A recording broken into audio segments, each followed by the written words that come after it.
소설은 어떻게 이해를 해야 될까?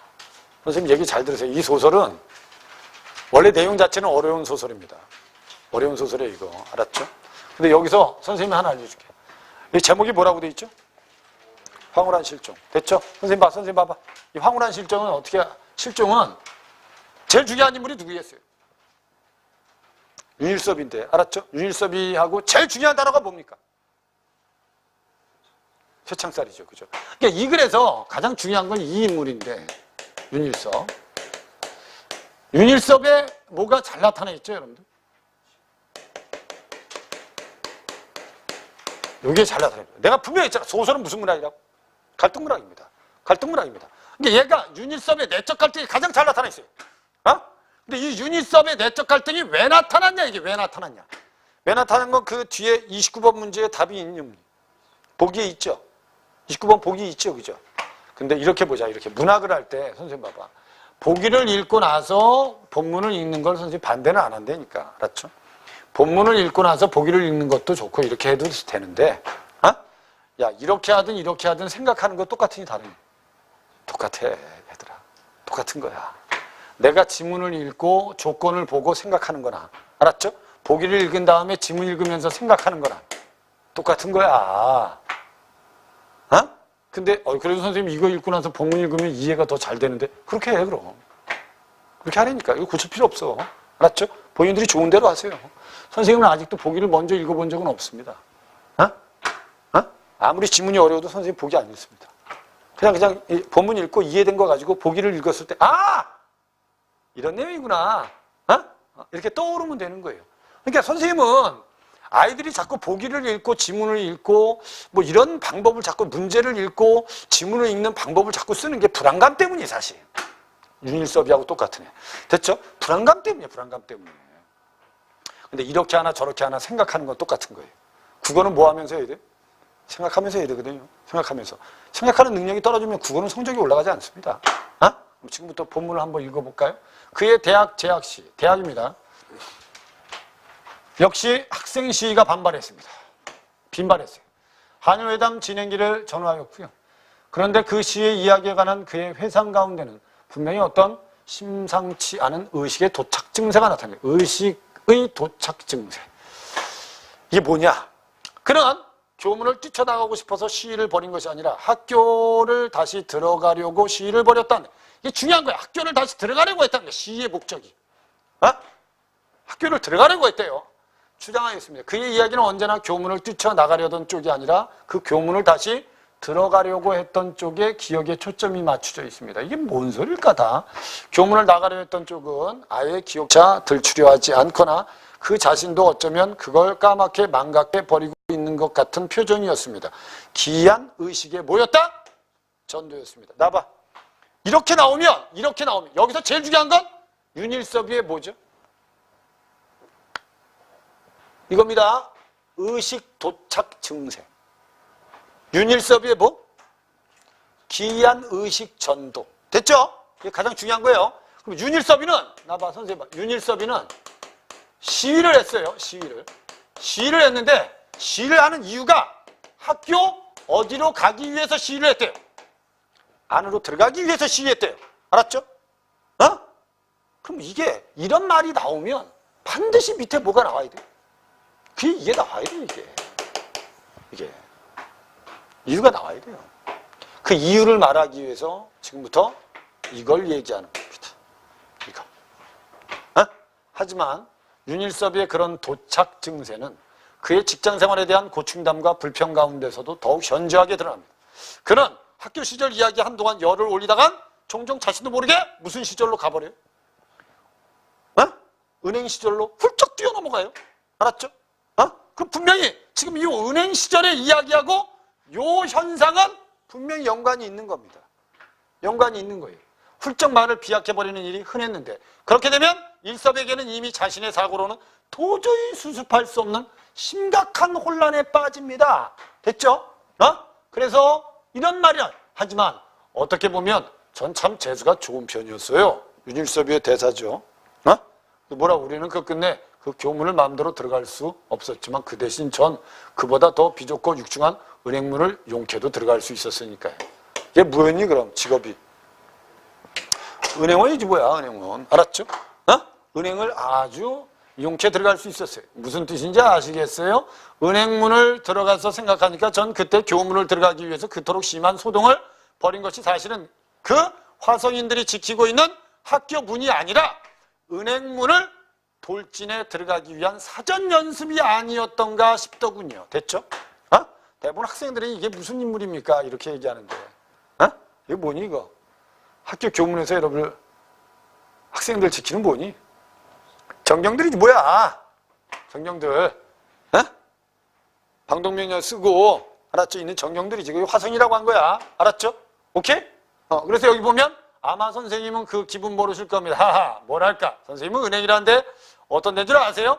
철창문을 가운데로 척 가로막아 놓고 철창문 양쪽으로 한쪽에서는 안으로 밀려 들어가고 싶어 호시탐탐 기회를 엿보고 있는 사람들과 다른 한쪽에서는 이미 철창문 안에다 자리를 잡아놓고 바깥 사람들에게 기회를 주지 않으려고 쉴 새 없이 틈입자들을 감시하고 그 자들을 내쫓은 채비를 하고 앉아있는 그런 사람들과의 살벌한 대치장 같은 곳이 어디다? 은행입니다. 근데 안쪽의 사람들은 그 채비가 얼마나 대단한 줄 아십니까? 기회가 있으면 선생님도 언젠가 한번 싸움에 대비해서 은행에 한번 가보세요. 아주 안전한 포진을 한번 살펴보세요. 됐죠? 맨 안쪽에 쇠창살, 이게 중요합니다. 쇠창살까지, 그러니까 바깥 사람들의 공격에 대비한 제일 방어선은 은행원들 중에서 제일 쫄자들이 합니다. 그 나머지는 쇠창살보다 어디로 계속 들어가 있다는 거죠. 그죠? 안쪽으로. 여기가 지금 쇠창살이 있어요, 쇠창살. 이렇게? 그럼 여기에 지금 쫄자들이 있는 거고. 알았죠? 여기 안에 더 높은 놈이. 더 안에도, 이렇게. 알았죠? 그럼 양병철이가 여기 있으면, 은행 지점장 아니겠어? 알았죠? 양병철이는 쇠창살에서 제일 멀어. 얘가 제일 보안해요. 안전한 아이입니다. 안전한 아이. 이 얘기를 왜 하는 겁니까, 지금? 이 얘기를 왜 하는 거예요? 윤일섭의 도착 증세의 원인을 설명하기 위해서입니다. 이해된 거죠? 그래서 뒤에 아이 싸움만 벌어졌다 하면 제일 먼저 제물이 되는 게 그 친구들 아닙니까? 어디에 있는 거? 쇠창살? 제일 가까이 있는 애들. 알았죠? 그래서 이 친구들은 틈만 나면 안으로 들어가려고 해요. 그 자리를 옮겨 앉고 싶어. 안다랍니까? 승진이라는 게 뭡니까? 그거죠, 뭐. 승진은 바로 일선의 창살 아래서 한 발이라도 더 안전한 2선, 3선으로 자리를 옮겨 앉는 게 아니겠습니까? 그래서 윤일섭이는 승진을 이렇게 생각해요. 쇠창살 어느 쪽으로 계속 들어가는 거다. 안쪽으로 들어가는 겁니다. 우리는 누구나 그걸 바라지요. 그리고 좀처럼 해서 마음을 못 놓습니다. 싸움이 촉박하면 촉박해질수록 말입니다. 그런 점 알아차리고 보면 우리가 학교 시절에 그토록 열심히 시위를 벌이면서 소망한 곳이 어떤 곳인지 쉽게 짐작할 수 있겠죠. 우리가 시위를 벌이는 것도 어디 안쪽으로 들어가기 위해서다 그래서 학교 안으로 들어가기 위해서지 학교 밖으로 나가기 위해서는 아니었습니다. 왜? 학교 안이 가장 안전하니까. 그 뜻이에요 이거. 이해됐죠? 밑에 걷잡을 수 없는 비약과 전도가 함부로 감행되고 있는 얘기였습니다. 손 박사는 그래서 어느 날 마침내 윤일섭의 전 근무지 점포를 찾아가서 본 일까지 있었습니다. 은행 점포의 좌석 배치에 관한 이야기 의외로 잦았던 데다가 윤일섭의 그런 점포 이야기 가운데는 그에게 분명하게 짚혀오는 것이 한 가지 있었기 때문에 그게 뭘까? 그게 바로 요 단어입니다. 윤일섭이가 진짜 많이 쓴 단어 중에 하나가 뭡니까? 이 단어입니다. 이 단어. 그래서 윤일섭이의 증세가 쇠창살과 관련이 있다고 본 손 박사의 진단과 처방에 따라 병증이 호전돼서 윤일섭은 퇴원합니다. 그런 어느 날 윤일섭이는 뭘 보죠? 새 울타리 속에 갇힌 동물원의 동물을 봅니다. 알았죠? 여기 울타리가 있는데 여기 동물 하나가 있는 거야. 이렇게. 윤일섭이 여기 밖에 있는 거야. 윤일섭이가. 이 안에 있는 동물하고 밖에 있는 윤일섭 중에서 누가 더 안전하다고 생각한 거니? 얘가 더 안전하다고 생각해. 윤일섭이. 왜? 얘는 울타리 어디 있어? 안에. 나는 울타리 밖에 있으니까. 그래서 이걸 발견한 거야. 그리고 결국 손 박사의 진단과 처방에 의심을 품게 됩니다. 됐죠? 그래서 의심을 품고 뭐라고 지랄해? 이렇게 얘기하는 거야. 손 박사한테. 손 박사는 여태까지 윤일섭의 자기를 속이고 있었던 게 분명했다. 마음속에 새창살을 부셔 없애는 게 치료법의 첩경이라던 손 박사의 처방은 전형 엉터리 없는 거짓이었다. 손 박사가 뭐라고 궤변을 늘어놓고 있었든 세상에는 현실적으로 그곳에 새 울타리 마련되어 있었다. 그리고 그것은 물론 새 울타리 안에 쾌적한 공간을 혼자 독차지하고 즐기려는 자들이 위한 영리한 고안이었다. 선택을 받은 자들은 새 울타리 안으로 들어가서 보호를 받고, 그렇지 못한 사람들은 울타리 밖에서 뭐한다? 쫓겨나서 헤매고 있다. 이런 뜻이거든 이게. 그래서 밑에도 손 박사도 실상 이 새끼 울타리 안에 있는 새끼 아니야? 그래서 얘 지금 나 밖으로 내쫓은 거 아니야 이 새끼? 이렇게 윤일섭이는 누구를 의심한다? 손 박사를 의심한다. 그래서 주로 여기서 나타낸 건 누구의 심리? 그렇게 알면 됩니다. 이해되죠? 이 소설은 이렇게만 합니다. 그럼 윤일섭이는 결국은, 얘들아, 윤일섭이는 나중에 어떻게 될까? 나중에 제목이 뭐니 이거? 실종이야. 알았죠? 윤일섭이 어떻게 될까? 실종되겠지. 알았죠? 그거 몰라도 돼. 일단 중요한 건 이렇게 읽고 소설을 읽을 땐 선생님이 뭐라 그랬지? 제일 중요한 게 인물. 그 다음에 갈등. 알았죠? 이걸 동시에 파악하면서 뭐를 봐야 된다? 서술상의 특징. 이걸 동시에 봐야 돼, 이걸. 소설은. 야, 이게 안 보이면 이거라도 정확히 파악해야 돼요. 이게 안 보이면.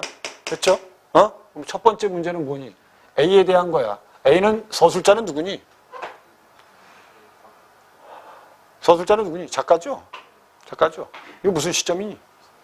전지적 작가 시점이죠. 이렇게는 알아야 합니다. 윤일섭의 심리를 다 알고 쓴다는 것 자체가 전지적 작가 시점이에요. 그럼 이게 이야기 속의 서술자, 아우, 됐죠? 서술자가 관찰자의 입장에서 사건 이해에 필요한 단서를 제공하고 있다. 아우, 됐죠? 이게 다 찾아야 돼요. 이야기를 전달하면서 장면에 따라 서술자가 달리하고, 됐죠? 오케이? 그 다음에 요약적 진술, 뭐죠, 이런 걸? 서술. 사건의 경과를 드러내요. 인물 간의 갈등을 해소, 됐죠? 잘 수 있죠, 이거? 늘 봐봐. 이 소설은 윤일섭의 내적 갈등이 고조되는 거니, 해소되는 거니? 고조되는 거죠. 그죠? 그래서 서술의 초점이 되는 인물이 누구죠? 윤일섭. 윤일섭의 시선으로 다른 인물의 언행을 평가하는 거 맞죠? 그게 답이 5번이 돼요. 아주 쉬운 문제였습니다. 됐죠? 그 다음에 밑에 기억은 윤일섭의 쇠창살과 관련된 심각한 혼란을 겪고 있다는 손 박사의 판단에 따른 것이다. 맞아요? 틀려요? 맞죠? 이거? 이게 되죠? 기억이 뭐라고 돼 있죠? 마음속에 쇠창살을 부셔 없애는 게 치료법의 첩경이라던 손 박사의 처방. 손 박사의 처방입니다. 윤일섭의 쇠창살과 관련해서 심각한 혼란을 겪고 있다. 그래서 결국 처방을 한 거죠. 처방을 한 거죠. 기억은 교문에 대한 윤일섭의 왜곡된 기억이 마음속에 쇠창살과 관련이 있다는 손 박사의 생각 때문에 처방을 한 거죠. 무슨 말인지 이해됐죠? 윤일섭이 자신을 쇠창살 밖으로 내몰려는 손 박사의 음모가 기억에 숨어 있다고 의심하는 게 얘죠. 맞죠? 그래서 결국 윤일섭이는 손 박사의 처방을 의심합니까? 의심하지 않습니까? 의심하잖아요. 그죠? 그 다음에 윤일섭은 손 박사가 자신의 정작 새 울타리 안에 있으면서 기억을 내리고 있다고 생각하죠. 저 개놈 새끼 저 새끼는 울타리 안에 있으면서 나 내쫓은 거 아니야? 의심하는 거죠. 이게 결국 전체적으로 기억은 손 박사의 처방에 대한 윤일섭의 뭐다? 의심이다. 이거만 이거. 그 다음에 기억은 새 울타리가 쾌적한 공간을 독차지하려는 자들을 위해서 마련된 영리한 고안이라고 비판한 게 손 박사니? 아니죠.